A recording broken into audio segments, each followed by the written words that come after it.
ذهب من ذهب في ذهب، ذهب من ذهب في ذهب، ولجين في لجين في لجين ولجين. بسم الله الرحمن الرحيم. الحمد لله رب العالمين، الصلاة والسلام على أشرف الأنبياء والمرسلين سيدنا ومولانا أبي القاسم اللهم صل على محمد وآله الطيبين الطاهرين ولعنة الله على أعدائهم أجمعين. أما بعد، بسم الله الرحمن الرحیم. ہم اس کو بیان کر رہے تھے کہ روزہ ایک سبب ہے رضا الہی کو حاصل کرنے کے لیے، لیکن سوال جو پیش آ رہا تھا وہ یہ تھا کہ ہم یقینی طور پہ رضا الہی کو حاصل کرنا چاہتے ہیں روزے کے ذریعے سے، تو اس کے تمام احکام ہمارے ذہن میں ہوں، ہمارے سامنے ہوں، تاکہ ہم ان پہ عمل کر کے رضا الہی کو حاصل کریں. ہم تو عربی نہیں جانتے، یا اتنی معلومات نہیں، اتنی کتابیں ہمارے پاس جمع نہیں کہ تمام اقوال معصومین ان میں ہوں، بلکہ ہمارے پاس یا تو کتابیں مختصر ہیں یا اس زبان سے اتنی واقفیت نہیں، تو ہم کس طریقے سے کریں؟ اس کے لیے ہم نے کہا کہ 3 طریقے ہیں جن کے لحاظ سے ہم یقینی طور پہ حکم کو حاصل کر کے اس پہ عمل کر کے خدا کی رضا کو حاصل کر سکتے ہیں.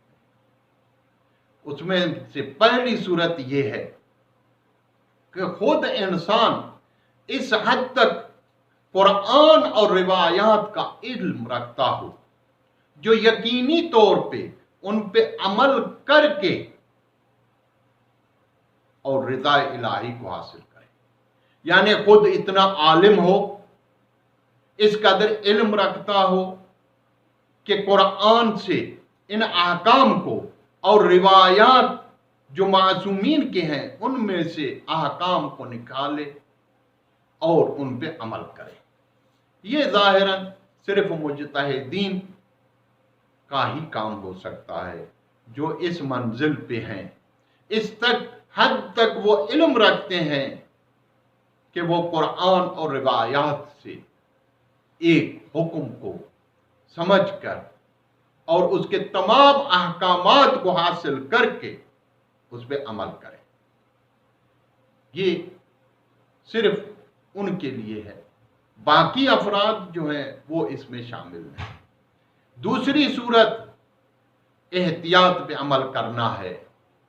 احتیاط یہ ہے کہ تمام علماء نے جو بھی فتویٰ دیے ہیں ان میں سے یقینی چیز کو ہم حاصل کریں اور یقین حاصل کر کے اس پہ عمل کریں. یعنی جس میں خلاف کا اور دوسرا کوئی بھی احتمال نہ ہو، بلکہ ہم یہ کہیں کہ ان کے ذریعے سے یقینی طور پہ ہم رضا الہی کو حاصل کر سکتے ہیں. یہ دوسری صورت ہے جس میں آپ احتیاط پہ عمل کر کے اور یقینی طور پہ وہ رضا الہی کو حاصل کریں. یعنی اس کے تمام احکامات جو روزے کے ہیں ان پہ عمل کر کے یقین آپ کو حاصل ہو جائے. تیسری صورت یہ ہے کہ وہ شخص جو قرآن پاک اور معصومین کے فرامین کو اس حد تک نہیں جانتا، ظاہر ہے کہ وہ کسی پہ بھروسہ کرے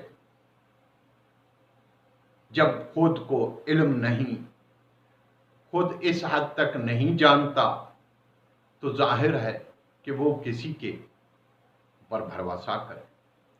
وہ جو بھروسہ کرے گا وہ صرف علماء ہیں جو اس بارے میں، جو اس دینی مسائل میں علم رکھتے ہیں، جو اس فن سے زیادہ جانتے ہیں۔ جس وقت ہمیں آپ دیکھیں، یہ صرف دینی احکام میں نہیں بلکہ آپ دنیاوی حساب سے بھی دیکھیں، جب کوئی شخص بیمار ہوتا ہے تو ظاہر ہے کہ وہ کسی ڈاکٹر کے پاس رجوع کرے گا، لیکن یہ اگر کسی عام ڈاکٹر کے پاس رجوع کرے، اس کے بعد بھی اگر اس کے دل مطمئن نہ ہو تو کوشش یہ کرے گا کہ کوئی اسپیشلسٹ ہو، اس کے خاص ڈاکٹر جو ہیں اس کے پاس جائے، وہ جو بھی کہیں گے اس پہ اس کو یقین آ جائے گا۔ یہی صورتحال جو ہے فقہی اور دینی مسائل میں ہے۔ جب ہم خود نہیں جانتے، اس حد تک علم نہیں، تو ہم ظاہر ہے کہ کسی عالم کے سائے میں جائیں، ان سے جا کے یہ حاصل کریں، اور ان میں سے بھی بہتر یہ ہے کہ جو سب سے اعلم ہو، جو اس میں اسپیشلسٹ ہو، ہم اس کی طرف جائیں، اور اس سے جب یہ احکام حاصل کریں گے، جب اس سے حاصل کریں گے تو ہمیں یقین ہو جائے گا۔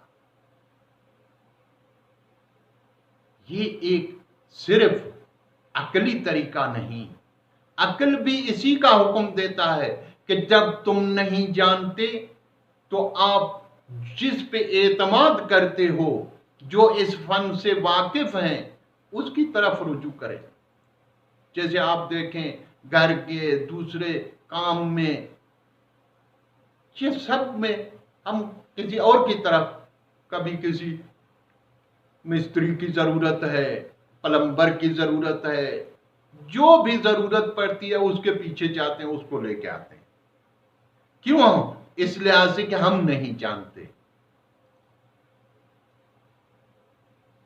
یہ صرف ہمارے دور میں نہیں بلکہ معصومین اور پیغمبر کے دور میں بھی یہی قصہ رہا۔